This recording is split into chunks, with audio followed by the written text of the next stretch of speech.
Mga lods, habang kami nagmumotor ng aking cameraman, meron kaming nadaanan, dalawang kabataan. Naway aking tinanungan. Gusto kong malaman kung sino may-ari ng isang tahanan sa bandang unahan. Hindi na ako nakapagpigil, akin ang tinapatan. At agad kong kinausap itong aking cameraman. Pakipicturan mo nga yan. Lahat ng anggulo ng kabahayan. Kaya kung titignan mo si Boss Centavos, akala mong demolition man. Yung manggigiba ng tahanan.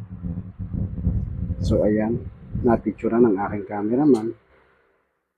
At tumawid na ako bahagya diyan.